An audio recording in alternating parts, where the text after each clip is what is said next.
Notre Dieu d'amour qui est dans les cieux, nous te remercions d'avoir tant aimé le monde que tu as donné ton Fils unique.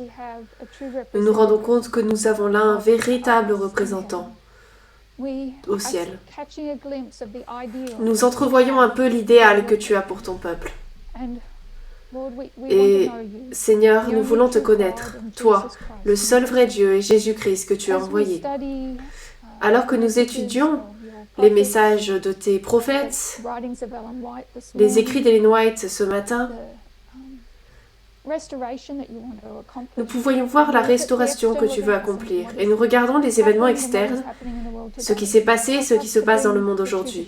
Aide-nous à réunir les deux ensemble, pour que nous puissions comprendre pleinement notre rôle dans ce monde et dans le plan du salut. Nous demandons donc ton Saint-Esprit maintenant de nous enseigner, de nous guider, d'accorder des paroles et de sagesse. Nous te le demandons au nom de Jésus. Amen. Alors, je vais pouvoir m'asseoir. Je ne vais pas rester devant le tableau tout le temps. Alors, je vais afficher une capture d'écran du tableau. Ok, voilà. Nous poursuivons notre étude sur la Chine. Si nous le faisons, c'est parce que cela fait partie donc de notre compréhension du roi du Sud. L'histoire de la Chine s'articule autour de 3 thèmes au fil conducteur. Le premier est la relation de la Chine avec la Russie. L'autre est sa relation avec les États-Unis, la Terre glorieuse.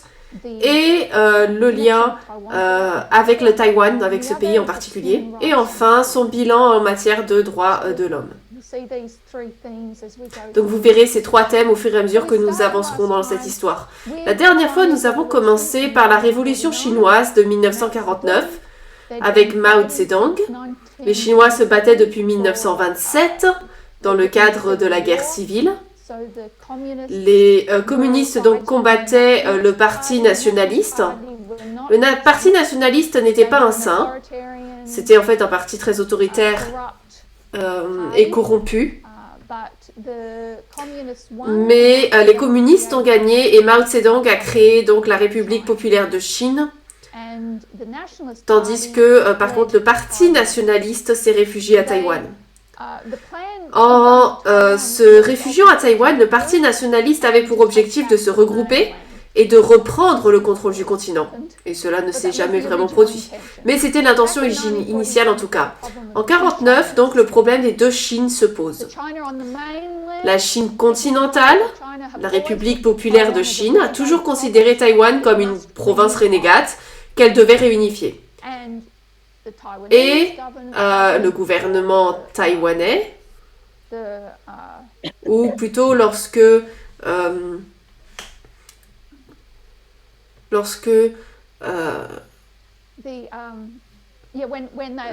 parti, en tout cas nationaliste, s'est réfugié à Taïwan, il a pratiquement mis en place le gouvernement qu'il avait sur le continent, en fait.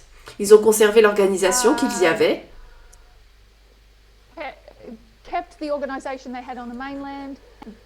Ils ont conservé leurs liens avec les provinces de la Chine continentale et ils ont continué à fonctionner comme s'ils étaient le gouvernement légitime. Et cela a duré quelques années. Et on ne l'a pas ici, mais en 1950, la RPC a envahi le Tibet. Donc, en 1940-50, on voit que le Tibet entre en scène. En 1959, nous assistons à la scission sino-soviétique. Donc, tout au long de la Révolution, Staline a soutenu le Parti communiste, lui a fourni des armes, du soutien et tout ce dont il avait besoin, en fait. Et l'a immédiatement reconnu en 1949 comme le gouvernement légitime. Donc l'Union soviétique a largement soutenu cette révolution en Chine. Mais 10 ans plus tard, nous trouvons qu'elle est divisée en raison de divergences idéologiques. Il y a un conflit idéologique parce qu'après la mort de Staline, Khrouchtchev veut orienter l'Union soviétique dans une direction différente. Il tente de déstabiliser, de déstaliniser la Russie et créer une coexistence pacifique avec l'Occident.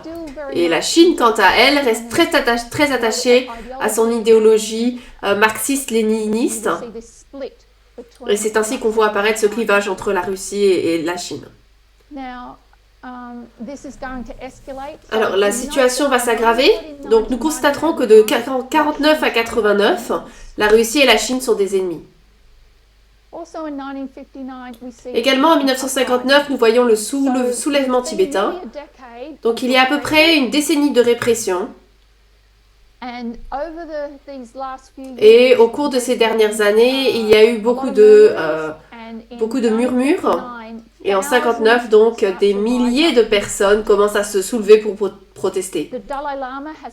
Le Dalai Lama a tenté de conclure des accords de paix avec Pékin qui n'ont pas abouti.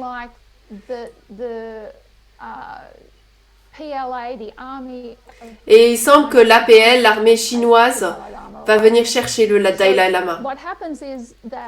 Donc en gros, 300 000 Tibétains loyaux vont venir entourer le palais ou le temple du Dalai Lama. Ils n'ont pas l'intention de laisser la Chine s'emparer de leur chef. Ils encerclent ce palais, le palais Norbu Linka, pour le protéger. Et en mars 59, l'APL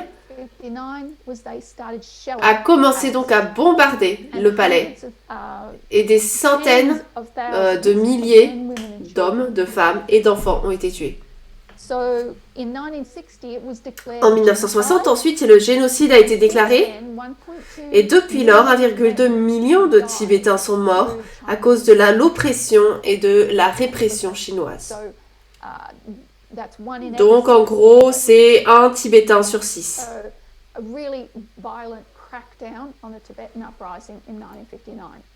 Donc, il y a eu une montée, une répression soudaine. Immédiatement, c'est appelé donc un génocide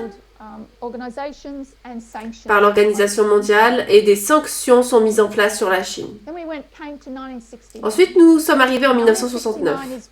Cette année-là, on voit vraiment l'agression entre la Russie et la Chine qui atteint son paroxysme et on voit des guerres assez brèves et des escarmouches à leurs frontières.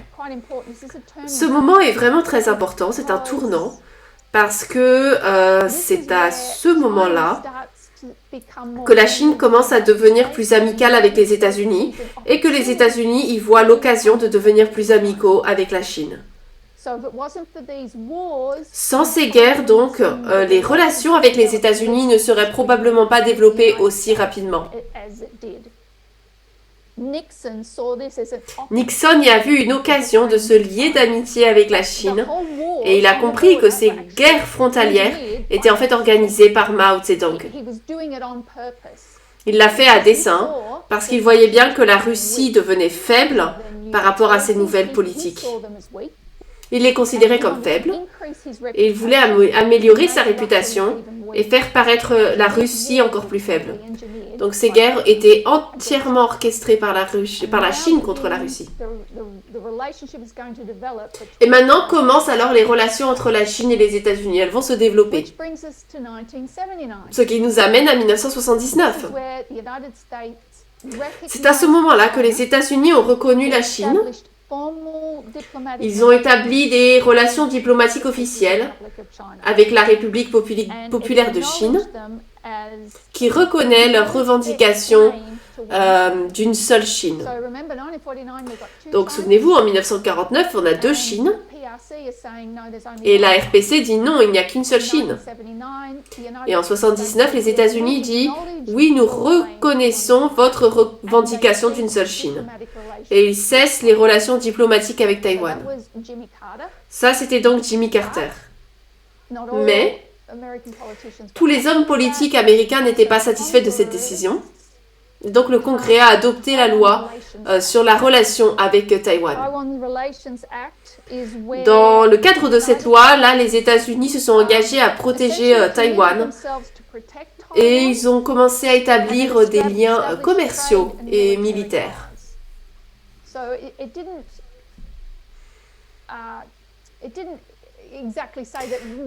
Donc la déclaration ne disait pas donc exactement nous allons venir nous battre pour vous, mais que nous vous aiderions si vous aviez besoin d'aide.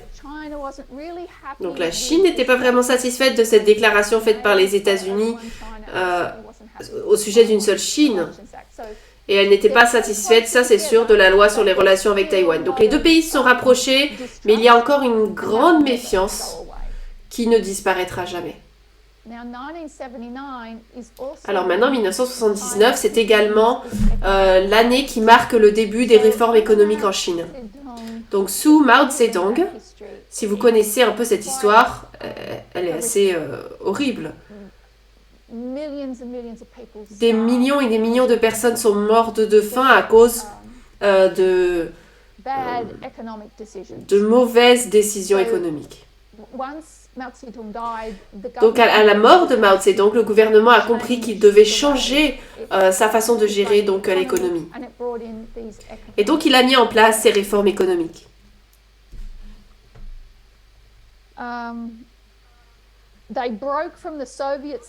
Ils ont rompu avec les politiques économiques de type soviétique et sont passés au principe du marché libre. Ils voulaient ouvrir le commerce et les investissements à l'Ouest et avec l'Ouest. Et cela a permis d'accroître leur croissance économique et d'améliorer leur niveau de vie.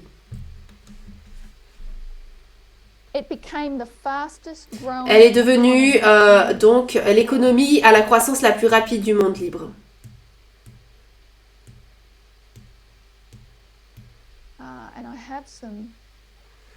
Je crois que j'ai quelques statistiques.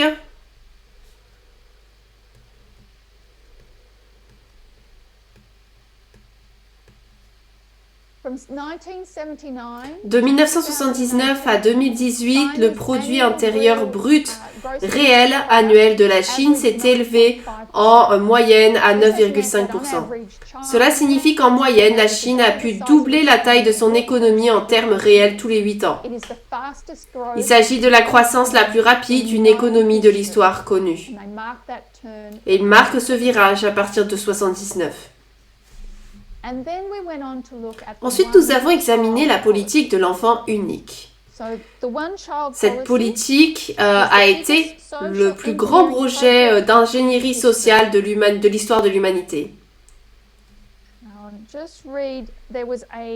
Alors, je vais lire un article écrit à ce sujet en 2019 par Li et Yang. Je vais en lire une partie.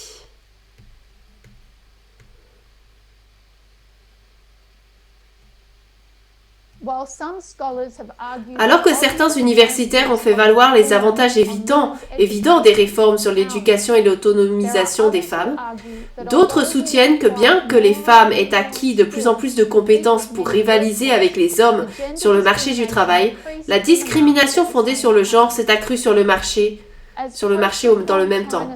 Après la réforme, la Chine a vu renaître les croyances de la tradition patriarcale dans l'essentialisme des sexes, l'accent mis sur les différences biologiques et la relégation du statut en tant que travailleuse inférieure.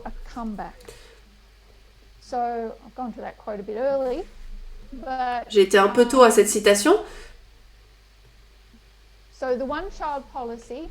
Mais en tout cas, cette politique de l'enfant unique plaçait l'autonomie reproductrice des femmes au centre de ses préoccupations. Donc ils avaient en 1979 des initiatives, avant 1979 ils avaient des initiatives donc de protection, etc. Ils avaient des initiatives, mais en 1979, c'est là qu'ils ont commencé à introduire la politique de l'enfant unique avant. Ils avaient essayé d'encourager la diminution du nombre d'enfants avant, mais ça ne fonctionnait pas. Je pense qu'en 1978, ils ont baissé l'âge du mariage. Non, ils l'avaient relevé. En fait, vous ne pourriez pas vous marier avant d'avoir 22 ans pour un homme et 20 ans pour une femme. Et là, à nouveau, vous remarquez la disparité d'âge qui va de pair avec le patriarcat. Mais ils avaient essayé plusieurs façons de réduire leur population. Et en fin de compte, ils ont simplement appliqué la loi.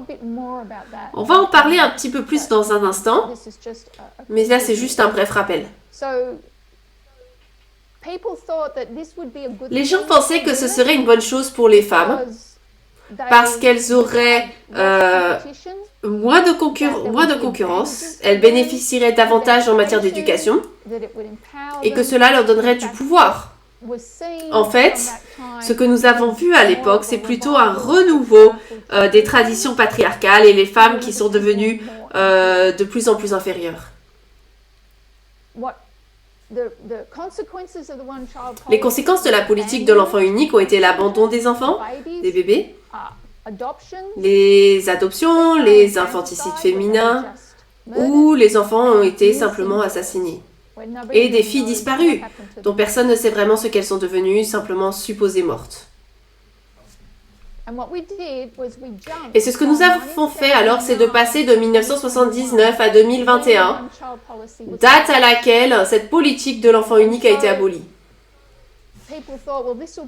Et les gens se sont dit, ça sera bien, ça sera mieux pour les femmes. En fait, on a constaté que c'était pire.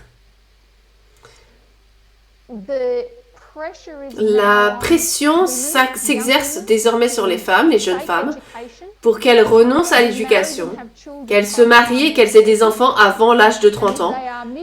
Et si elles ont une vingtaine d'années et qu'elles n'ont pas d'enfants ou ne sont pas mariées, il y a un nom qu'on leur donne, c'est-à-dire les femmes restantes. Donc beaucoup de pression. On en reparlera un peu plus tard.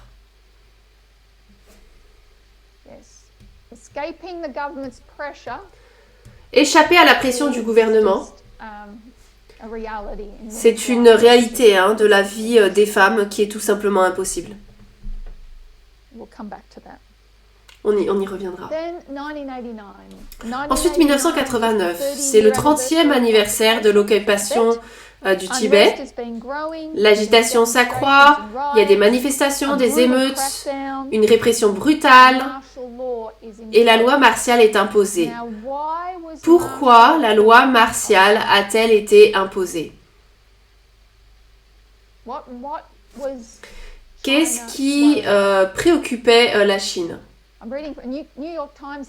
Je lis d'un article du New York Times qui dit « Certains spécialistes de la Chine estiment que la décision de Pékin d'imposer la loi martiale à Lhasa, une mesure tout à fait inhabituelle, a été en partie motivée par une série de menaces récentes pesant sur le contrôle des communistes.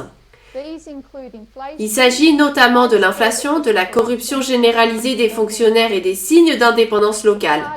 Selon un professeur d'histoire de l'université de Boston, la grande crainte du parti est que la perception d'une perte de contrôle conduise à des manifestations d'étudiants, puis de travailleurs, et que tout le pays entier échappe alors à tout contrôle.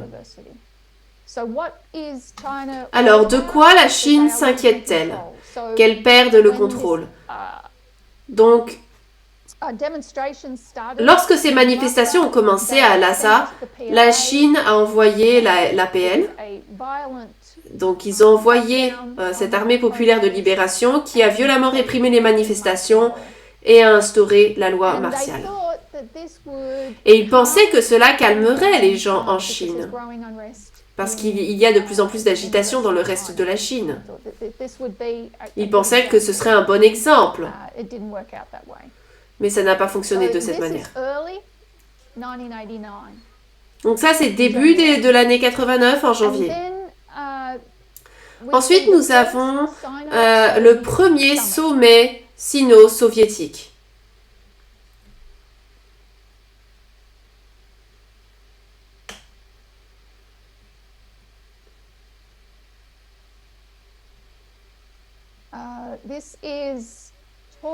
Il s'agit de pourparlers entre les deux parties. C'est un sommet sino-soviétique de 4 jours qui s'est tenu en mai.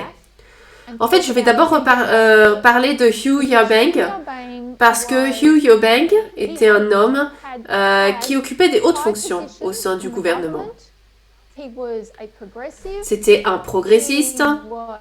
Il essayait d'apporter des réformes, de se débarrasser de la corruption et de donner plus de transparence au gouvernement et d'accroître la liberté des médias.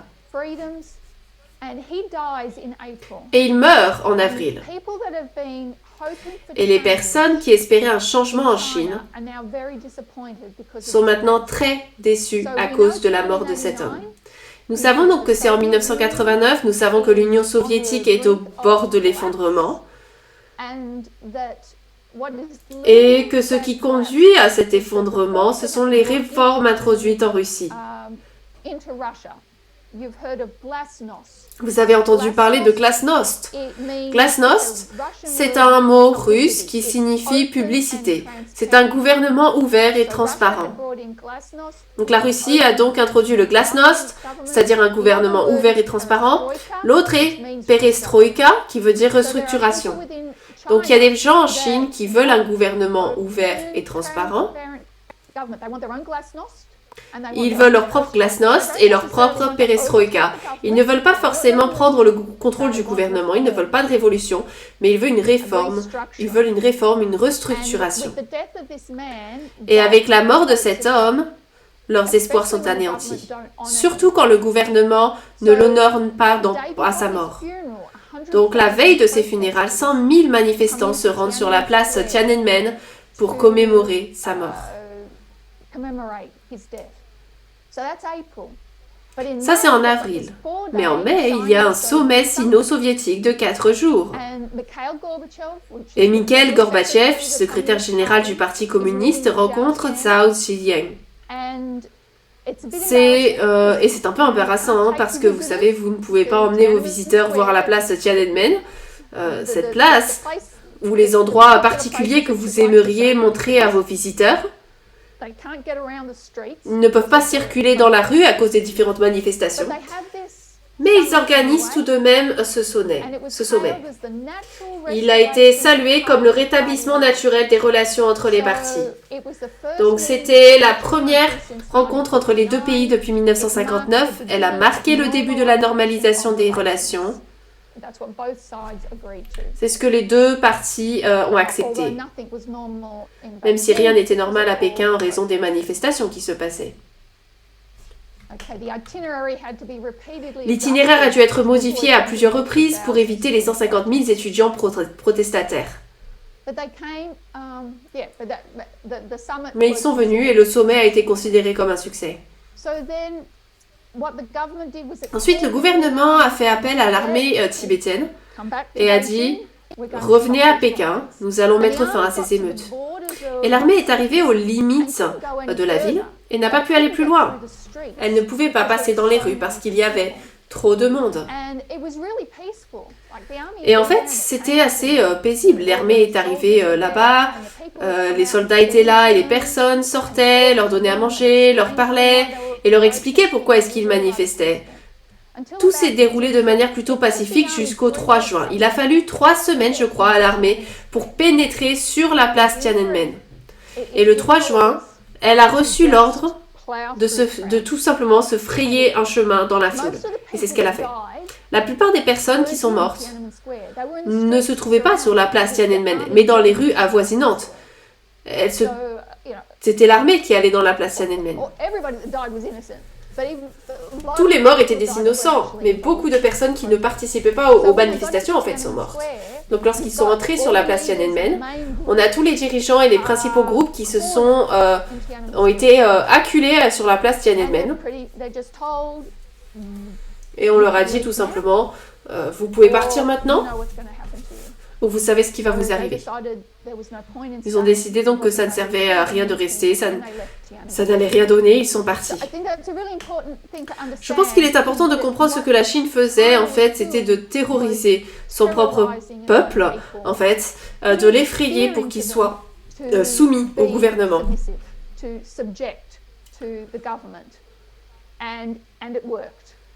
Et ça a fonctionné. Ça, c'est le début. Cela a marqué le début de ce qui est connu comme étant la purge sans fin.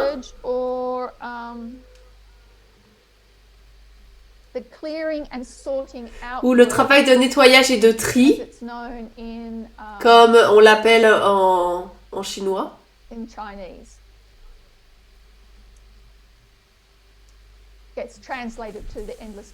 Cela se traduit par une purge sans fin.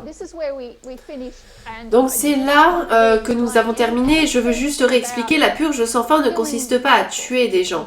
Bien que des gens soient vraiment morts et que des gens ont été exécutés, des gens ont été enfermés pour toujours, des gens ont été torturés, oui, mais ce qu'il y a eu, c'était que tous ceux qui étaient liés d'une manière ou d'une autre à cette manifestation en tout cas, ont été forcés d'avouer. Ils ont été forcés d'avouer ou de confesser qu'ils pensaient à tort, que le gouvernement ils pensaient à tort, que le gouvernement avait raison, que le gouvernement prenait les bonnes décisions, que eux avaient tort et ils devaient remplir des formulaires qui étaient légaux pour réintégrer le parti. Et il fallait en fait réintégrer le parti et pas le choix. Donc ça, c'est une purge qui s'est poursuivie de 1989 à 2022, à aujourd'hui en tout cas, au cours de laquelle, en fait, il était interdit de parler de la place Tiananmen. On ne peut pas parler de politique, on ne peut pas se plaindre, on ne peut pas parler de politique tout court. Et à la suite de la place Tiananmen, le gouvernement a introduit quelques réformes. Il a appliqué certaines des demandes formulées par les manifestants. Donc en fait, c'est comme si la société avait conclu un accord avec le gouvernement. Vous nous donnez ce que nous voulons et nous nous tiendrons tranquilles. Donc le massacre de la place Tiananmen a été effacé de la conscience du peuple chinois. On n'en parle pas, on ne s'en souvient pas et on ne le commémore pas. Si vous aviez dit, par exemple, ou si vous aviez été impliqué, que vous aviez un parent ou peut-être votre seul enfant mort sur la place Tiananmen au mois de juin de cette année, au mois de juin de chaque année, vous seriez expédié en vacances. Parce qu'ils ne voulaient pas que quelqu'un fasse quelque sorte de commémoration ou de souvenir ce jour-là. On n'avait même pas le droit de pleurer ce jour-là si on avait perdu quelqu'un. Et cette mesure était donc strictement appliquée. C'est à ce moment de l'histoire de la Chine que le mensonge pour se protéger ou le fait de ne rien dire pour se protéger est devenu le mantra de la population. Il n'était pas possible de préserver ou de commémorer la manifestation de quelque manière que ce soit. Ce qui nous amène au temps de la fin. Maintenant, nous allons nous pencher sur l'année 91. En 1991, le gouvernement chinois a ouvert ses orphelinats aux adoptions internationales.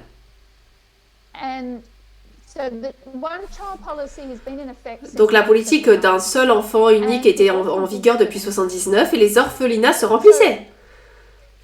Nous allons donc jeter un coup d'œil et essayons de comprendre comment cette politique de l'enfant unique s'est concrétisée et à quoi est-ce qu'elle a ressemblé sur le terrain.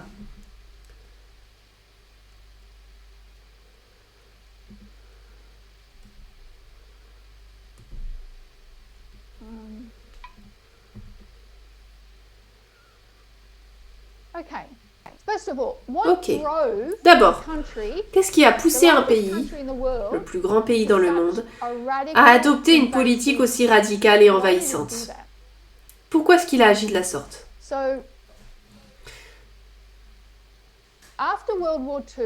Après la Seconde Guerre mondiale, il y a eu une croissance démographique, une explosion dans le monde entier. Elle est due en grande partie au progrès de la médecine, de la nutrition et des vaccinations. Beaucoup ont vu cela comme un boom bienvenu, en disant « Oh, c'est bien, c'est génial, la population augmente, les sociétés s'améliorent, se développent. »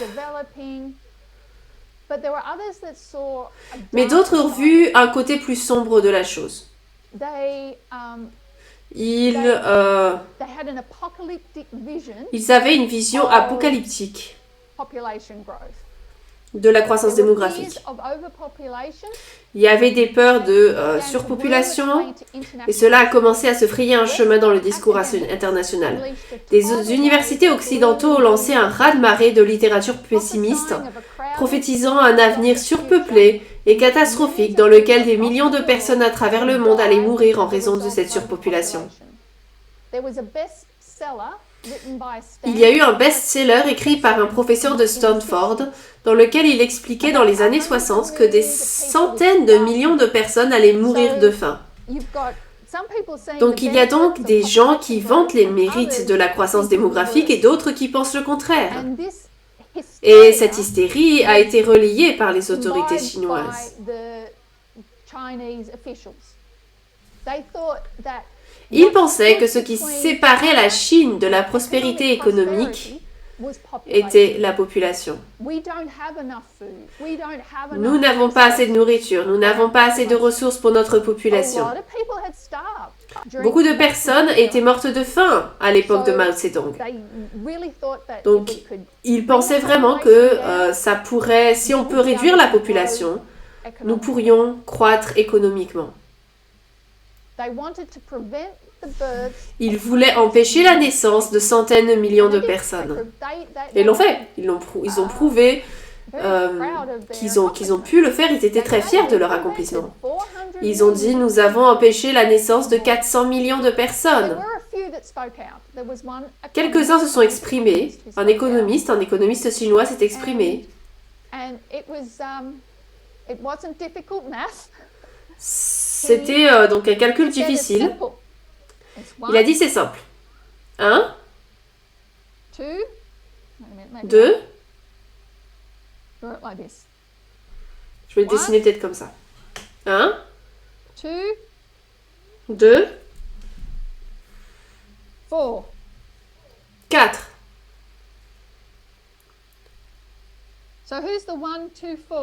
C'est qui ce 1, 2, 4? Vous, vos parents, vos grands-parents.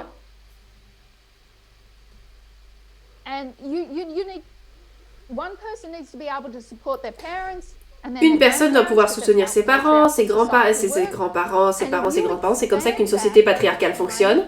Et si vous étendez cela avec le temps à des millions de personnes au fil du temps, on va se retrouver dans un énorme gâchis. C'est simple. 1, 2, 4. Et ils ne l'ont pas écouté.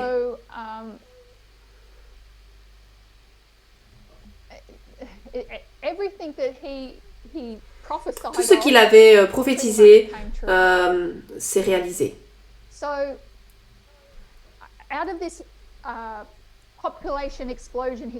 L'hystérie donc de l'explosion démographique s'est ensuite dissipée et c'est à ce moment que le gouvernement a eu recours à la propagande pour tenter d'inciter les enfants à ne plus avoir autant d'enfants, ce qui n'a pas fonctionné. Et donc on voit la politique de l'enfant unique qui est entrée en vigueur en 1979. Donc si vous vouliez avoir un enfant, vous ne pouviez pas tout simplement avoir un bébé. Vous deviez aller à l'hôpital. Vous deviez prendre tous vos papiers, tous vos preuves d'identité, tous les papiers que vous aviez sur vous. Vous deviez les apporter à votre bureau local.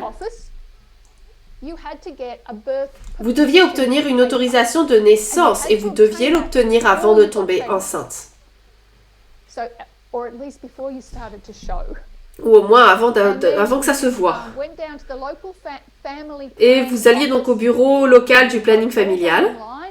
Vous faisiez la queue toute la journée, peut-être on vous disait de revenir le lendemain, puis de refaire la queue toute la journée, jusqu'à ce qu'on puisse vous remettre tous vos papiers et demander à avoir un bébé. Et vous receviez ce qui était essentiellement un permis d'élevage. Il fallait donc obtenir vos papiers en premier. C'était difficile, c'était intrusif, c'était gênant, mais c'est ce qu'il fallait faire si on voulait un bébé. Et vous pouvez imaginer que c'est un peu trop difficile pour beaucoup de gens que les enfants sont nés parfois sans être planifiés. Donc soit vous êtes né comme un enfant planifié, soit sans être planifié. Et comme c'était si difficile, ils ont dû l'appliquer radicalement. Ce qui s'est traduit par des amendes considérables. Parfois, une amende équivalait à 5 ou 10 fois votre revenu annuel et vous seriez tenu de la payer. Ils pouvaient venir et détruire le toit de votre maison. Ils pouvaient venir et prendre toutes vos céréales ou vos réserves de nourriture. La politique, un État, un enfant, a été appliquée de manière très stricte. En fait, elle avait ses propres employés.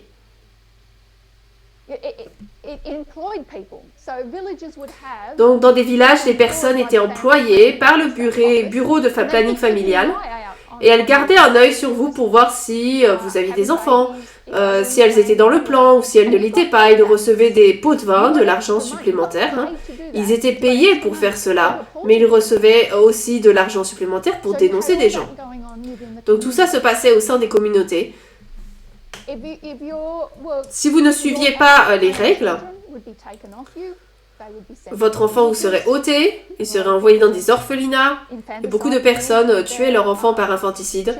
Ils se faisaient avorter, par exemple, dans leur arrière-cour.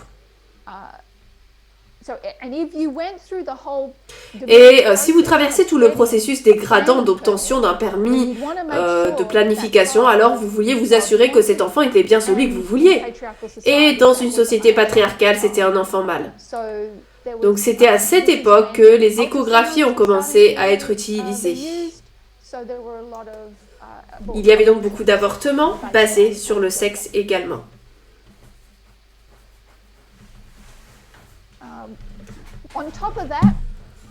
En plus de cela, il y a eu des stérilisations forcées. En 1983, la Chine a stérilisé plus de 20 millions de personnes. Des vasectomies ont été pratiquées, mais on craignait toujours que cela ne démasculinise les hommes et on ne voulait pas faire ça. Mais il y a eu des vasectomies, mais la plupart des mesures prises concernaient la stérilisation des femmes. La stérilisation des femmes se faisait généralement dans les villages pauvres. Les femmes recevaient des stérilets qui ne pouvaient pas être retirés, donc c'est des stérilets à vie. Les procédures étaient douloureuses et irréversibles. En 2010, 10 millions de personnes ont été stérilisées dans une ville du sud de la Chine. Donc c'est un vaste champ d'action. Les voisins espionnent leurs voisins pour savoir si quelqu'un est en train d'accoucher ou s'ils entendent un cri supplémentaire qu'ils n'avaient pas entendu auparavant. Et il y avait donc des systèmes de quotas et de primes qui étaient intégrés au système du planning familial.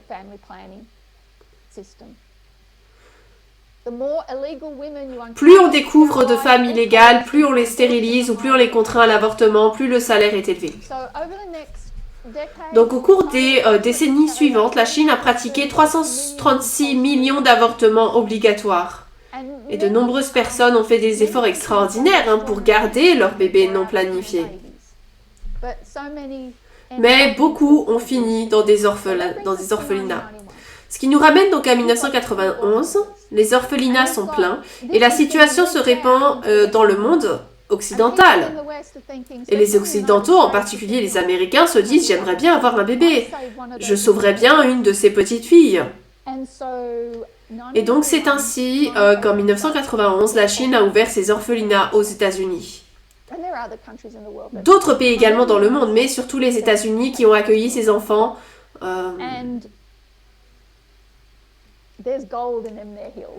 Et il y a de l'or dans ces collines. La Chine voit là-dedans une véritable opportunité de gagner de l'argent.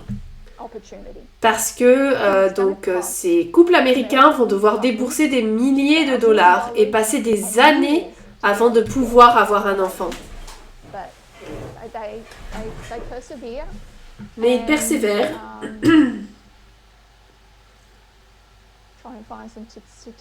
Alors j'essaie de trouver quelques statistiques ici. La demande pour ces bébés était stupéfiante. Au cours des 2 décennies suivantes, plus de 100 000 enfants ont été adoptés en Chine et environ 80 000 d'entre eux sont allés aux États-Unis. Donc c'est en 1991 que la Chine a autorisé pour la première fois les adoptions aux États-Unis. 61 enfants ont reçu un visa d'immigrant en 1991. Au cours des 2 décennies suivantes, 80 000 enfants ont été adoptés aux États-Unis et 100 000 dans le reste du monde. Ce qui signifie beaucoup d'argent pour le gouvernement, mais également un marché noir.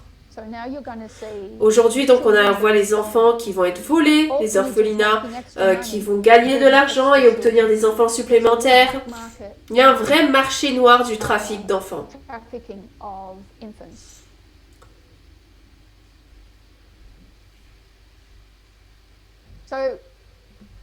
Donc, 97,5% des avortements chinois qui étaient pratiqués sous la contrainte ou non concernaient des fœtus féminins.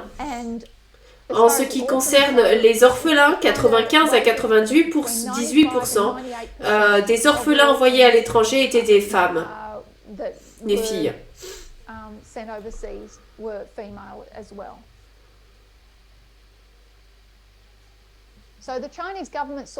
Donc le gouvernement chinois y a vu une aubaine. Il facturait des frais de traitement considérables, il gagnait de l'argent. Un orphelinat ne demandait qu'un don de $5 000 américains pour pouvoir commencer. Donc vous pouvez donc imaginer que c'était très lucratif.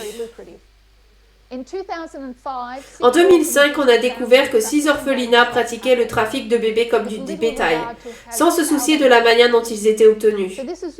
Le fait est qu'ils prenaient des bébés légitimes. Ils prenaient n'importe quel bébé. 2003, un bus a été arrêté pour une infraction au code de la route. On a retrouvé 28 bébés à l'arrière, enveloppés dans du nylon, et l'un d'entre eux était mort par suffocation. Les personnes impliquées dans cette affaire ont été inculpées et exécutées, mais cela vous donne une idée un peu de ce qui se passait dans les coulisses. En 2009, on a découvert que certains responsables du planning familial avaient enlevé des bébés non planifiés et les avaient vendus à des orphelinats en échange d'une forte commission d'intermédiaire. Ce qui s'est passé donc aux États-Unis et dans le monde entier, c'est que les gens ont commencé à se demander si leur bébé avait des parents qui le cherchaient encore. Mon bébé, est-ce qu'il avait vraiment besoin de ma famille ? Donc ça a provoqué beaucoup d'anxiété, choquante pour la famille qui avait perdu son enfant, mais aussi pour les familles qui venaient de l'adopter. Des milliers d'enfants ont disparu dans les rouages impitoyables du marché noir. Mais des millions d'autres sont devenus légalement invisibles. Donc qu'advient-il des bébés non planifiés qui sont gardés ? Parce qu'on ne pouvait pas prendre tous les bébés non planifiés. Selon les lois chinoises sur la planification des naissances, après avoir accouché, vous devez demander un document appelé Hukou.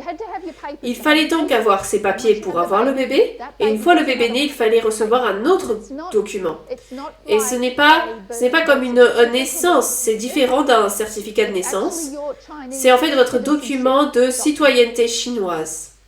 Et si vous n'aviez pas de planification pour ce bébé, il était pratiquement impossible d'en obtenir un de ne pas obtenir un Hukou. Sans un Hukou, vous ne pouvez pas travailler, vous ne pouvez pas vous marier, vous ne pouvez pas consulter un médecin, vous ne pouvez même pas aller à l'école. Le système d'enregistrement des ménages en Chine, le Hukou, c'est ce qu'on appelle donc le système d'enregistrement des ménages, il s'agit de l'institution fondamentale de citoyenneté du pays. Selon des estimations récentes, au moins 13 millions de personnes, soit 1% de la population totale, vivaient sans Hukou.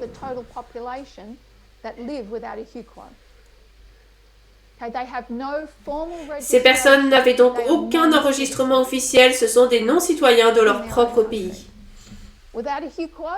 Sans Hukou, vous n'avez pas de droits légaux de base en ce qui concerne les services publics, vous ne pouvez pas bénéficier de l'aide sociale, de l'éducation, de l'assurance maladie, vous n'avez pas d'identité légale. Vous ne pouvez pas obtenir de billets de train parce que vous n'avez pas de carte d'identité, parce que vous n'existez pas légalement. Donc réfléchissez-y, vous êtes dans une famille, un enfant est planifié, et un autre non. L'un fait des études, se marie, voyage, part en vacances. Et l'autre est dans une cage sans barreaux. Donc il y a plus de 13 millions d'entre eux en Chine à l'heure actuelle, sans UQ. Donc, la politique de l'enfant unique. Nous avons parlé du ratio homme-femme, de son déséquilibre et du fait qu'il y a, je crois, 30 millions d'hommes de plus que de femmes. Il n'y a tout simplement pas assez de femmes pour se marier. Et donc, il y a une augmentation de la traite des femmes. On les fait venir d'autres pays, du Cambodge, de la Corée du Nord, d'autres pays d'Asie de l'Est. Parce que, en fait, quelle que soit leur nationalité, elles passeront par le côté patriarcal masculin et passeront ainsi de 1, 2 à 4. Leur population est énorme et vieillit rapidement. Donc ils se sont créés un véritable gâchis, comme l'avait prophétisé cet économiste. Donc ce qu'ils font, c'est qu'ils essaient d'accélérer la croissance démographique, ce qui signifie qu'ils encouragent les femmes à avoir d'autres enfants. Donc ça, c'était 2021. En 2016, le pays est passé à une politique de 2 enfants qui n'a rien donné. Le taux de natalité de la population a continué à baisser, les femmes ne veulent pas se marier et avoir d'enfants. Donc il n'y a aucun changement. Et maintenant, ils commencent à appliquer les choses dans l'autre sens, mais il s'agit de pression sociale.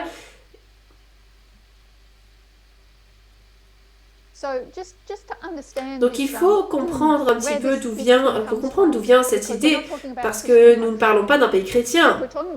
En fait, nous parlons d'un pays qui n'a pas vraiment de religion. Il y a des philosophies, il y a 6 grandes philosophies en Chine, et la principale, c'est le confucianisme. On le connaît tous, je pense. Confucius a vécu à une époque où il y avait beaucoup de bouleversements dans le monde. On est entre 3 et 400 avant Jésus-Christ. Il observe l'une des pires histoires du monde et développe cette philosophie selon laquelle les gens sont bons de manière innée, mais qu'ils doivent reconnaître leur rôle. Et s'ils connaissent leur rôle, s'ils s'y tiennent et se soumettent à ceux qui sont au-dessus d'eux, la paix et la prospérité s'installent. C'est la philosophie de Confucius qui a énuméré donc 5 relations dans lesquelles s'inscrivent toutes les interactions sociales. On a le dirigeant envers le sujet, le parent envers l'enfant, le mari envers la femme, le frère aîné envers le frère cadet et l'ami envers l'ami. Donc même au sein d'un groupe d'amis, il doit y avoir un ami qui est au-dessus de l'autre.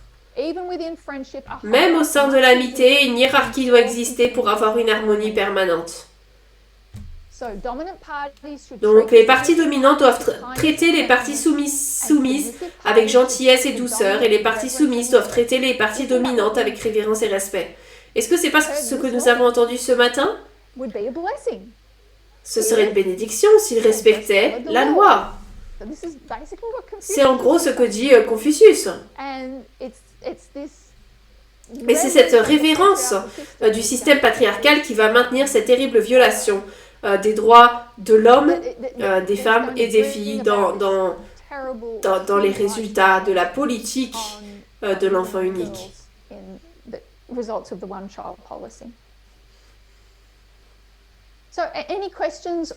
Est-ce qu'il y a des questions ou des commentaires jusqu'à présent?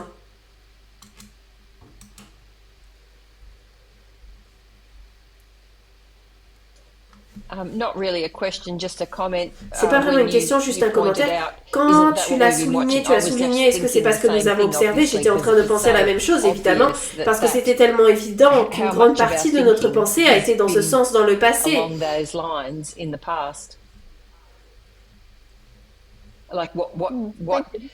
Comme par exemple, quelle est l'image d'un beau chef de famille?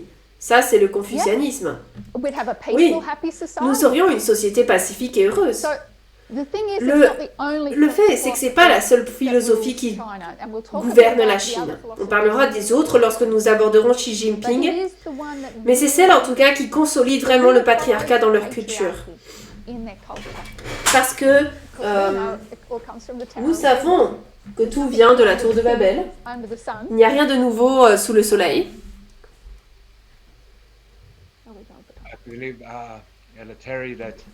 Je crois, ancienne Terry, que je me souviens avoir Tess mentionné dans l'une de ses études comme quoi tous nos problèmes sont dus à l'effondrement du mariage en Éden.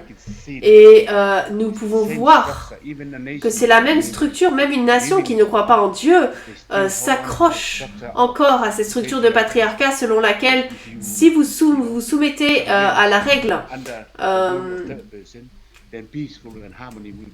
alors la paix et l'harmonie régneront au sein de la communauté. Mais si vous ne le faites pas, les choses vont mal tourner. C'est ce que l'on constate encore aujourd'hui, même dans un pays qui vit selon une philosophie et non selon une croyance chrétienne.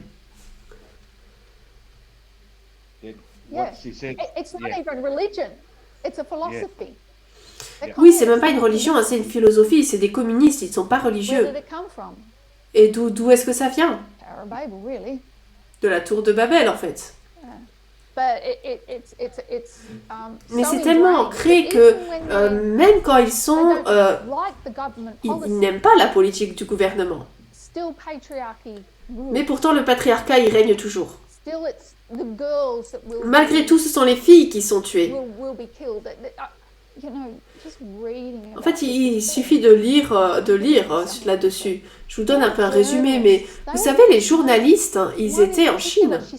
L'une d'entre eux en particulier a vu la mère avec le bébé dès sa naissance et la grand-mère est venue arracher le bébé, l'a jeté dans un seau jusqu'à ce qu'il se noie dans l'eau. Elle a essayé de sauver le bébé et là, sa mère lui a expliqué « Non, c'est la meilleure chose à faire, c'est ce qu'il y a de mieux. Cette fille ne veut pas vivre. Si elle vit, et ils énumèrent toutes les choses qui lui seront arrivées. Et si elle vit, qu'est-ce qui arrivera à sa famille? Vous savez, ces choses, elles restent vraiment à jamais dans la mémoire des journalistes. On n'oublie pas quelque chose comme ça. Et quand il y a de l'argent en plus à gagner, les gens sont prêts à tout pour cette prospérité économique. Si le gouvernement ne vous le donne pas, vous trouverez d'autres moyens. Et là, vous voyez que les marchés noirs prospèrent. On voit toute une structure du mal qui est créée, rien que sur cette politique.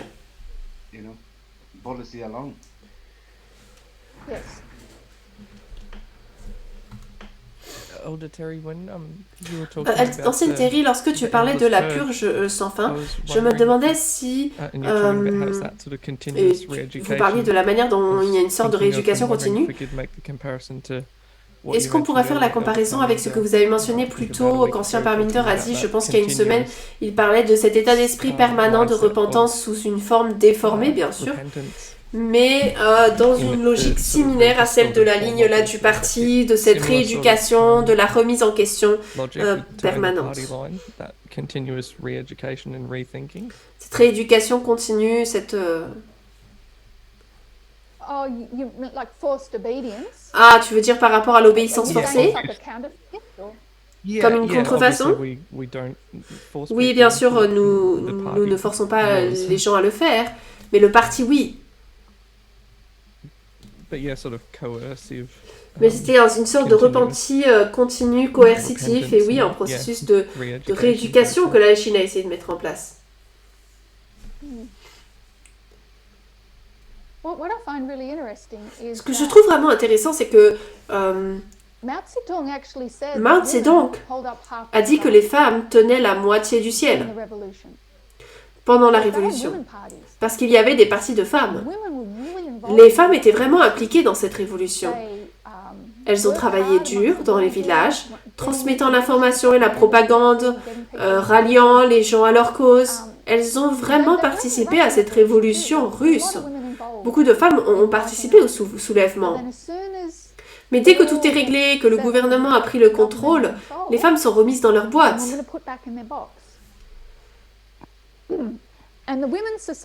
Et les sociétés féminines, le nom m'échappe, je devrais le regarder pour la prochaine fois, elles ont participé à la révolution chinoise. elles existent toujours. Mais aujourd'hui, elles essaient d'amener les femmes à suivre la ligne du parti. Elles encouragent donc les filles à se maquiller. Soyez jolies. Ne vous préoccupez pas de l'éducation. Trouvez un homme bien. Installez-vous. Obéissez au système. C'est ce que font ces groupes de femmes, la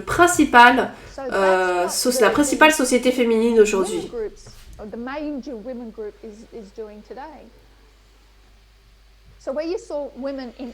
Donc là où nous voyons des femmes qui étaient dans des rôles assez importants, avec la révolution qui a eu lieu jusqu'à l'année dernière ou l'année précédente, tout est parti. On y reviendra lorsque on l'abordera. Toutes les femmes ont été exclues du Politburo. Elles ne jouaient donc plus aucun rôle dans le gouvernement. Et celles qui l'étaient n'étaient que les épouses de fonctionnaires de toute façon. Elles avaient peut-être le droit d'être là, mais elles avaient des relations. Donc aujourd'hui, si vous êtes une femme et que vous voulez un emploi, vous regardez les annonces en Chine et vous verrez qu'elles disent « hommes seulement ». Ou alors il est dit « hommes seulement et seules les jolies femmes peuvent postuler ». Et ça, on ne pourrait pas le dire ici. Le problème, c'est qu'il y a une discrimination, un écart de rémunération entre les hommes et les femmes qui s'est creusé. Et j'avance un peu au-delà de ce que je voulais dire parce que l'économie commence à croître. Mais ça n'a pas aidé les femmes. Le contrôle du patriarcat et de leur culture était tel que les choses n'ont fait qu'empirer. Aujourd'hui, on ne voit pas d'autres infanticides, les orphelinats ne sont pas aussi bien remplis, bien sûr, mais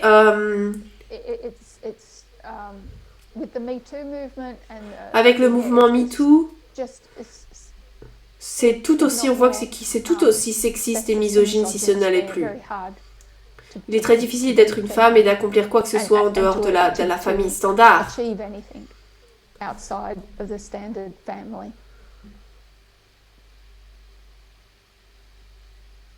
Thank you, Ray. Sorry, I'm probably. Merci Ray, désolée, je me suis probablement éloignée du sujet.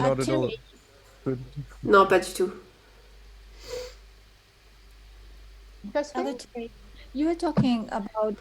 Tu parlais des dirigeants politiques du gouvernement chinois. Mais si nous descendons cela plus bas, cela va jusqu'à la famille. Je me souviens de 2 femmes et certaines de celles qui demandaient aux femmes de se soumettre sont des femmes occupant des postes élevés. J'ai mentionné 2 médecins que je connais très bien, très connus au sein de l'adventisme. La plus âgée a dit à la plus jeune, parce que son mariage était en train de s'effondrer, « Soumets-toi », elle lui a dit. Mais elle a dit, mais je me soumets déjà. Non, soumets-toi. Et ensuite, un autre parent qui dit à sa femme, le problème c'est toi, même s'il te bat, s'il est inconscient, le problème c'est toi. Tu ne te soumets pas. Donc ça va du gouvernement jusqu'au foyer, tout le long.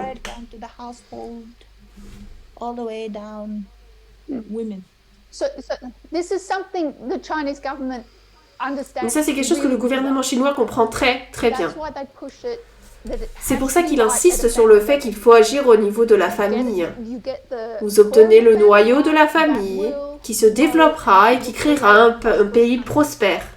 C'est pour ça qu'ils insistent vraiment sur ce point.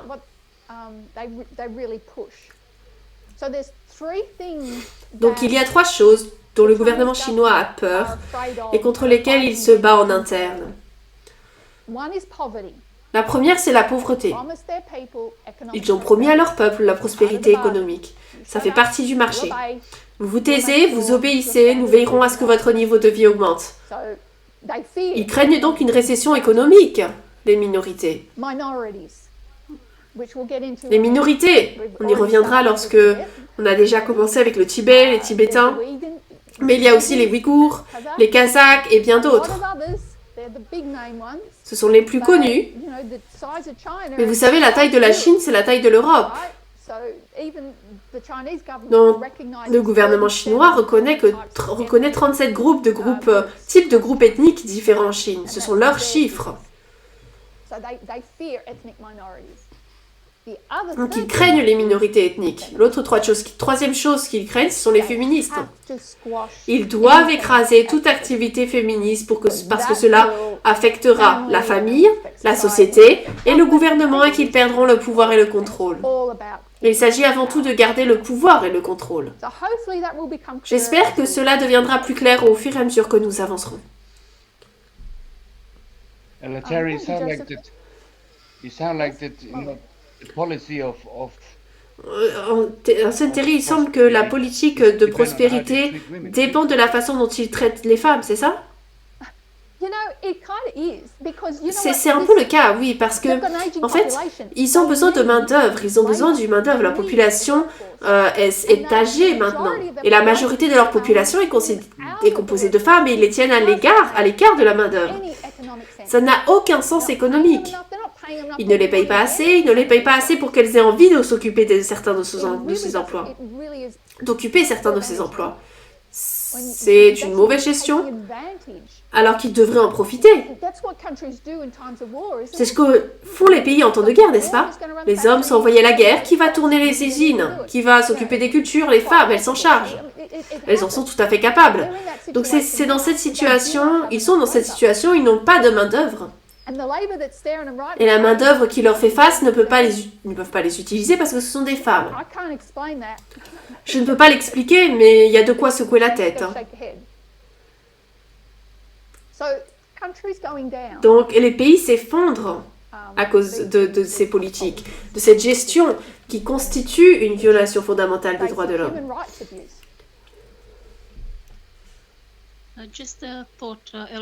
Alors, juste une idée, Ancienne Terry, puisque vous en parlez, même les femmes sont là, elles ne veulent pas les utiliser, c'est juste une idée. Cela montre à quel point ils veulent conserver la culture, à quel point ils apprécient le patriarcat. Ils ne veulent pas que les femmes s'élèvent.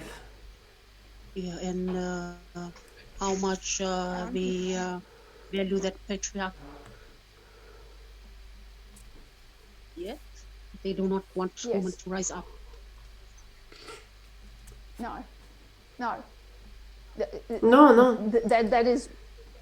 C'est l'une de leurs 3 craintes.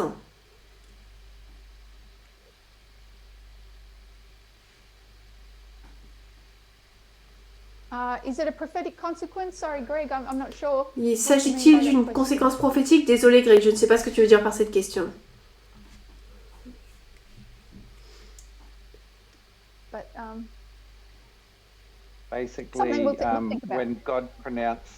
En fait, lorsque Dieu prononçait les conséquences des actes du péché, il ne disait pas « je vais vous maudire à cause de cela ».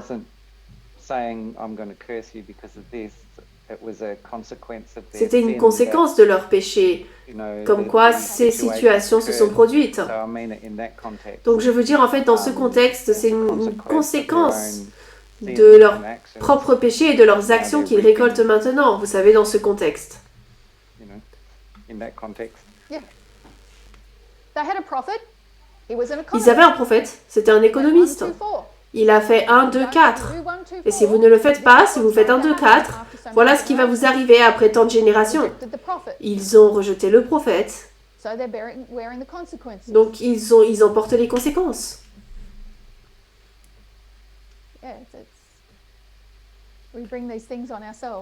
Oui, nous provoquons ces choses à nous-mêmes. Alors, où en sommes-nous?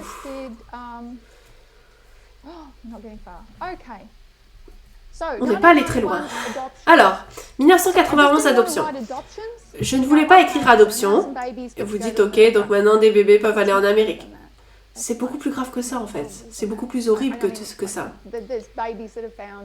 Il y a des bébés qui ont été trouvés, des enfants qui ont trouvé de bons foyers, oui. Mais la douleur derrière tout cela, la corruption derrière tout cela, on devrait vraiment pouvoir le comprendre. Cela nous amène à 1996. 1996, c'est l'année de l'apogée de l'hégémonie américaine. C'est quoi l'hégémonie américaine? C'est le fait que, en fait, ils s'en sortent très bien.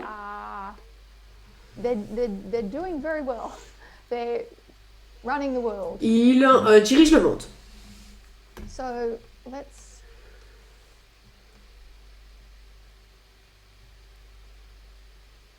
1996. Alors, 1996. Okay, big year. There's three Ok, elections. grande année là. Il y a 3 élections. US Les élections russes, Taiwan les élections américaines et les élections taïwanaises. Les élections russes, Eltsine, This is just review this quickly. juste pour rappel, hein, Eltsine ne s'en sort pas bien. Il va très mal. He's doing very poorly. He needs something to boost Il a besoin de quelque chose pour redorer son blason. reputation. So he's in trouble in Russia. Donc il a des difficultés en The Russie. economy's doing Clinton, well for him in the l'économie US. se porte assez bien pour lui aux États-Unis, mais les républicains disent qu'il est mou en matière d'affaires étrangères. How they're needling him. And then we have Donc the c'est comme ça qu'il la first harcèle. Et les premières presidential élections présidentielles démocratiques à Taïwan ont lieu. And China, Et la Chine détermine, décide qu'ils n'auront pas d'élections démocratiques ou qu'elle ne votera pas pour un gouvernement démocratique. Donc ça c'est 1996. Donc en fait il y a un sommet, Yeltsin-Cheng.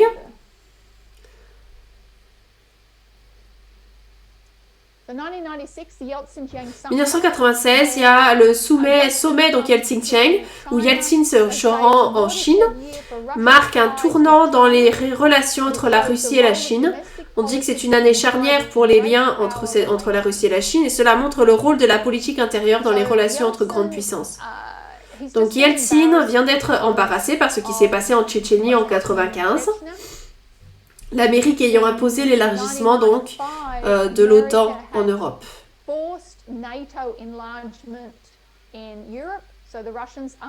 Et les Russes n'en étaient pas satisfaits. Yeltsin l'a laissé faire, il n'a rien fait pour y remédier en tout cas. Et les gens le considèrent comme un président plutôt faible.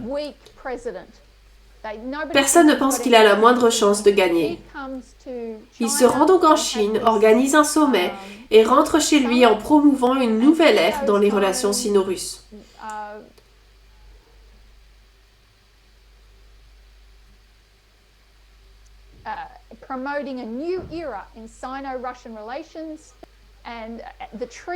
Le traité issu de ce sommet est en grande partie responsable de sa réélection. Quelques mois plus tard. Ils ont déclaré que le sommet était un partenariat de confiance égalitaire visant à une coopération stratégique au XXIe siècle. Et la citation ici dit que le défi sino-russe au monde unipolaire a commencé. Donc c'est là qu'ils considèrent les relations entre la Chine et la Russie comme étant un défi à l'hégémonie des États-Unis, ou alors un monde unipolaire, un monde qui est en grande partie dirigé par les États-Unis.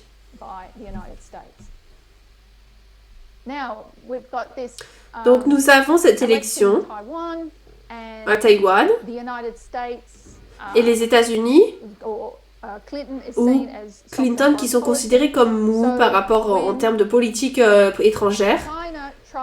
Donc lorsque la Chine tente d'effrayer le gouvernement et le peuple taïwanais pour qu'ils ne votent pas en faveur de la démocratie, elle le fait en lançant une série d'essais de missiles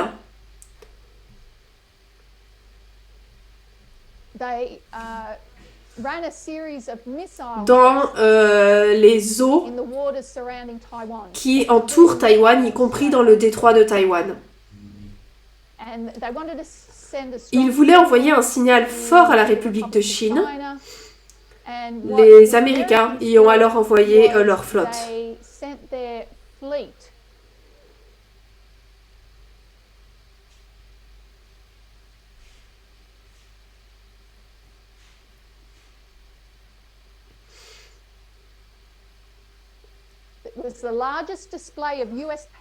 C'était la plus grande démonstration de la puissance américaine en Asie depuis la guerre du Vietnam. Ils ont envoyé le groupe 7 de porte-avions dirigé par l'USS Nimitz à travers le détroit de Taïwan. Ils ont également conclu une alliance de sécurité avec le Japon et Taïwan et ont organisé des élections. Taïwan a donc organisé des élections et a élu un président démocrate.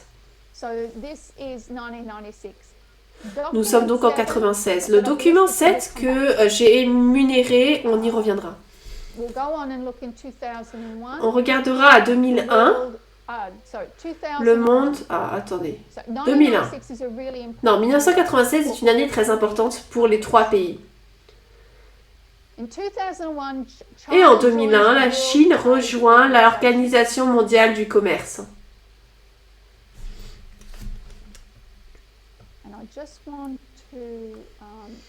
Et je voulais partager un document ici.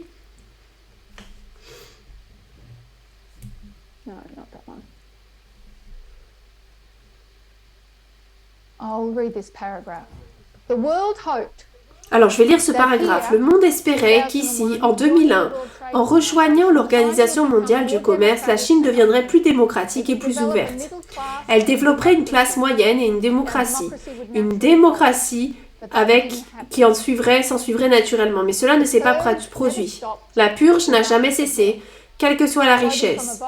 Citation d'un article de Vox, malgré certaines appréhensions, l'adhésion de la Chine à l'Organisation mondiale du commerce en 2001 a été saluée comme une magnifique réussite qui resterait dans l'histoire comme la gravure indélébile sur le mur commémorant la victoire définitive du paradigme libéral. Mais 20 ans plus tard, l'ambiance a radicalement changé. Donc en fait, ce qu'il dit, c'est qu'il s'agit d'un événement capital pour le bien. Le pays avait rejoint l'Organisation mondiale du commerce. Cela devait être commémoré à jamais comme le changement pour la Chine, mais cela ne s'est jamais produit.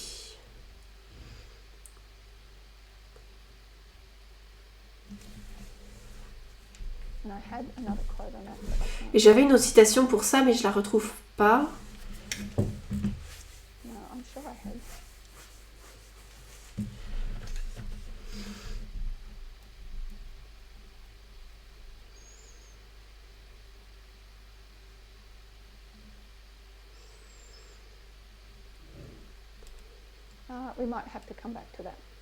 On va peut-être devoir y revenir un peu plus tard. Ok. Donc ça c'est 2000 et 2001. La Chine a rejoint donc l'Organisation mondiale du commerce. Elle n'en fait plus partie. J'ai expliqué dans le dernier, donc je ne vais pas le répéter. Elle signe également un traité avec la Fédération de Russie, appelé Traité de bon voisinage et de coopération amicale. Le traité de bon voisinage et de coopération amicale entre la République populaire de Chine et la Fédération de Russie. C'est pour ça que je ne l'ai pas écrit sur le tableau, c'est un nom assez long. C'est un autre jalon. Et en 2004, j'ai marqué 2004 ici, mais je n'ai rien écrit. C'est ici qu'ils règlent tous les différents frontaliers qu'ils ont. Donc les différents frontaliers que nous avons marqués en 1969 ont tous été résolus en 2001 et 2004 grâce à ces traités. 2001, bien sûr, on le connaît pour ses attaques du 11 septembre 2001. Le gouvernement chinois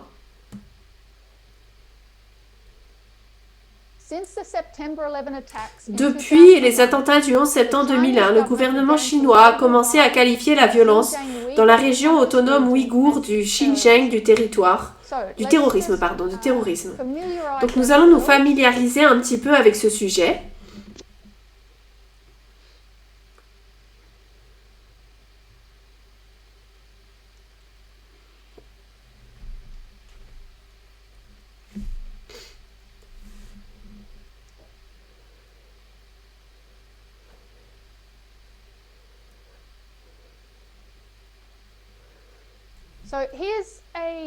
Voilà la carte de la Chine. Vous pouvez voir ici la frontière russe. Il est très difficile d'en saisir la taille de ce pays. Vous voyez, on a parlé des conflits entre la Chine et la Russie. Vous voyez cette frontière ici qui est là, ici là. C'est plus de 4300 km de long. C'est plus grand que la distance entre Sydney et Perth ou entre Melbourne et la péninsule de Cap York. Cette frontière est beaucoup plus longue. Lorsque nous regardons la province de Xinjiang, elle est légèrement plus grande que le territoire du Nord, un petit peu plus petite que le Queensland, mais elle compte 18 millions d'habitants.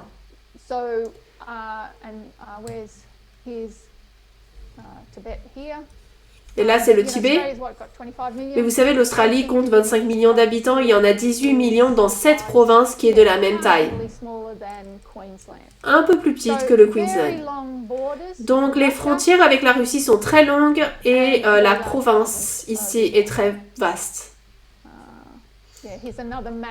Là, vous avez une autre carte qui représente un petit peu les frontières qu'ils ont avec la Russie. Tout dépend en fait de comment la marque et la carte est dessinée pour voir un peu l'idée de la longueur et de la taille de ces frontières.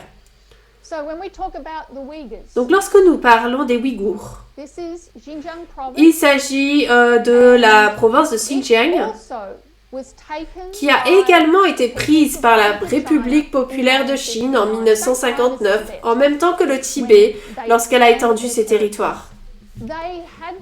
Ils étaient autonomes ou simplement liés à d'autres pays, tels que le Kazakhstan. Ils sont considérés comme un pays d'Asie de l'Est, d'Asie centrale. Mais ils ont été rattrapés par la Chine après la Révolution. Cette région est en grande partie musulmane. Donc,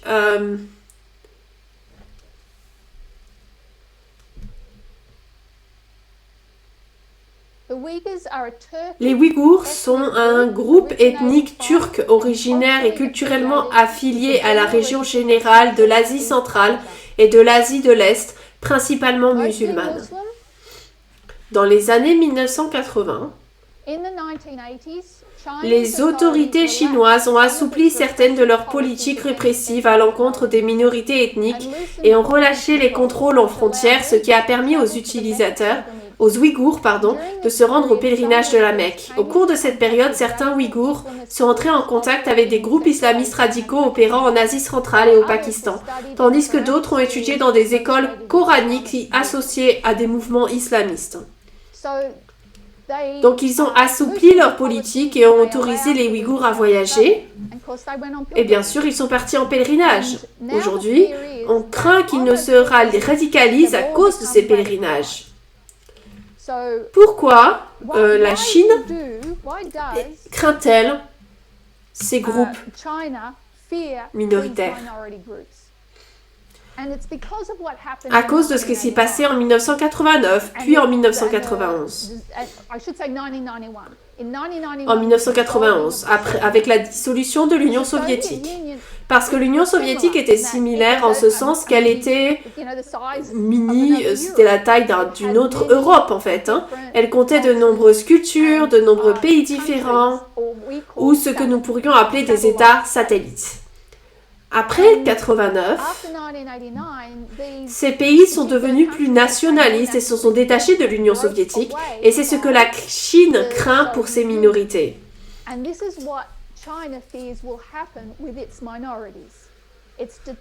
La Chine est déterminée à ce que ce qui s'est passé en 1991 ne se passera pas pour la Chine. Donc elle contrôle de manière oppressive tous les groupes minoritaires pour s'assurer que l'histoire ne se répète pas.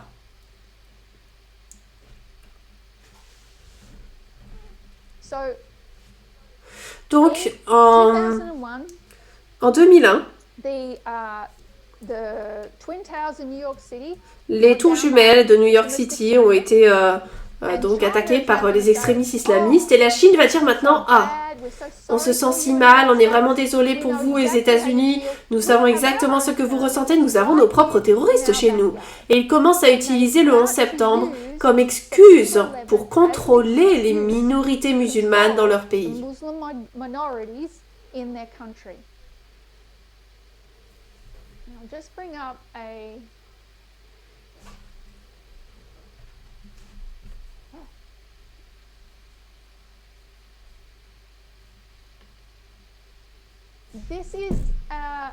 Alors ça, c'est un document d'information de Human Rights Watch, un document d'information sur les droits de l'homme. On va en lire quelques paragraphes. Au lendemain des attaques du 11 septembre contre les États-Unis, la République populaire de Chine a offert un soutien fort à Washington et a affirmé qu'elle s'opposait au terrorisme sous toutes ses formes et qu'elle soutenait les actions de lutte contre le terrorisme. Human Rights Watch craint que le soutien de la Chine à la guerre contre le terrorisme ne serve de prétexte pour obtenir un soutien international ou au moins le silence pour sa propre répression de l'ethnie ouïghour dans la région autonome ouïghour du Xinjiang. Ce texte a été écrit en 2001. Ils savent ce que la Chine essaie de faire. Pékin affirme depuis longtemps être confronté à des forces extrémistes religieuses et à des terroristes violents dans le Xinjiang. Une vaste région qui représente 1/6 de la superficie de la Chine et qui compte 18 millions d'habitants. Tout comme les Tibétains, les Ouïghours du Xinjiang ont lutté pour leur survie culturelle face à l'afflux de migrants chinois soutenus par le gouvernement. Donc ils envoient leurs propres migrants pour tenter d'amener les Ouïghours et les minorités à se fondre davantage dans ce qu'ils considèrent comme étant la culture chinoise normale.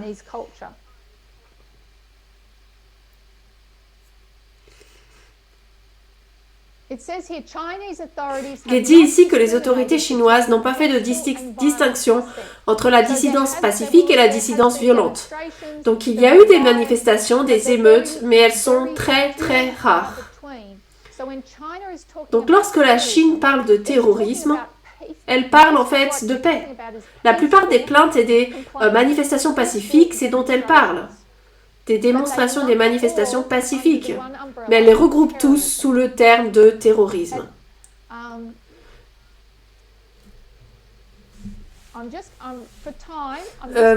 À cause du temps, je vais juste aller directement à la conclusion. Le problème de sécurité actuel qui existe au Xinjiang est manipulé par les autorités chinoises à des fins politiques lorsque c'est opportun. Par exemple, lorsqu'elles tentent d'attirer des investissements étrangers pour la construction de l'oléoduc Xinjiang-Shanghai, d'une valeur de plusieurs millions d'euros, les autorités insistent sur le fait que seul un petit nombre d'éléments sont engagés dans le séparatisme et que la situation est stable. Le 2 septembre, par exemple, le président de la région autonome du Xinjiang a déclaré au journal de Hong Kong que le Xinjiang n'est en aucun cas, un endroit où la violence et les accidents terroristes sont très fréquents. Mais d'un autre côté, lorsqu'il souhaite obtenir un soutien international pour sa répression des défis lancés par les Ouïghours à l'autorité chinoise, y compris les activités pacifiques, le gouvernement brandit le spectre du terrorisme islamique. En vertu du droit international, la Chine a clairement la responsabilité de respecter les droits fondamentaux de la population ouïghour. D'autant plus qu'elle est désormais signataire du pacte international relatif aux droits civils et politiques. Donc les Chinois sont membres des Nations Unies. Ils défendent du bout des lèvres les droits de l'homme universel. Mais ils disent que cela doit dépendre de la situation.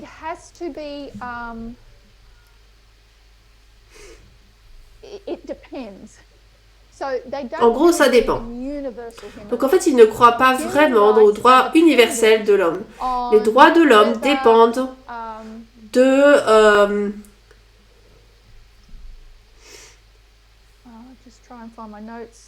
J'ai essayé de retrouver mes notes. Oui.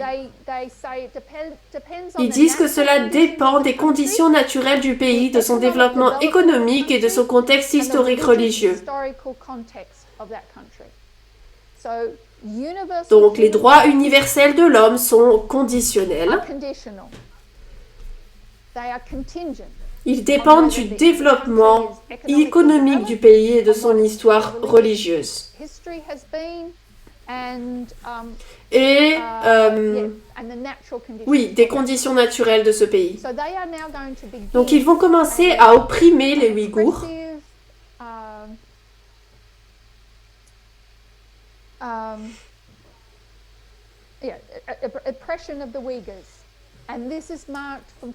Et cela est marqué à partir de 2001.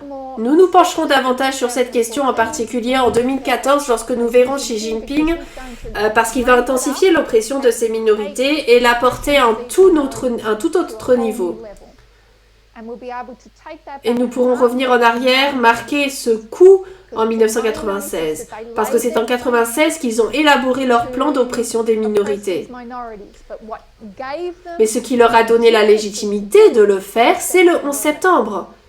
Ils vont se servir du 11 septembre comme une excuse pour poursuivre leurs propres desseins à l'égard de ces personnes.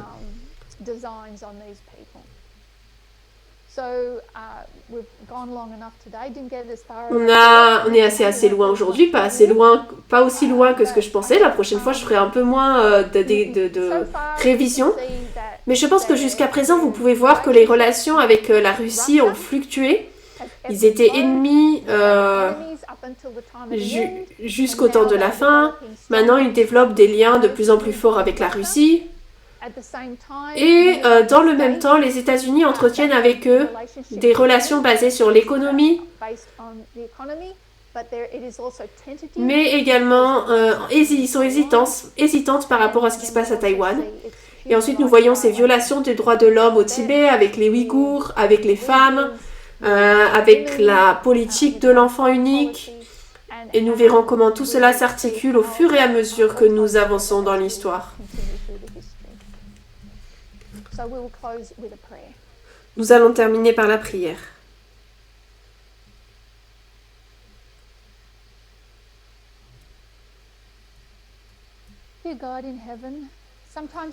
Cher Seigneur qui est au ciel, parfois il est si accablant de voir, de lire et d'apprendre l'inhumanité de l'homme envers l'homme. Comment nous nous traitons les uns les autres et comment nous nous considérons les uns les autres. Seigneur, nous savons que la forme extrême de cette inhumanité se manifeste dans la misogynie et le sexisme. Aide-nous à faire le lien, à l'intégrer dans notre propre vie, alors que nous reconnaissons le terrorisme de l'État, que nous puissions l'aborer, en voir l'abomination ainsi que ce qui se passe dans les foyers au niveau local. Nous te remercions pour cette matinée, nous prions pour le reste du sabbat, pour les études qui restent à faire. Puisses-tu bénir les personnes qui vont diriger et bénir chaque membre qui continue à sanctifier ton sabbat. Nous te le demandons au nom de Jésus. Amen.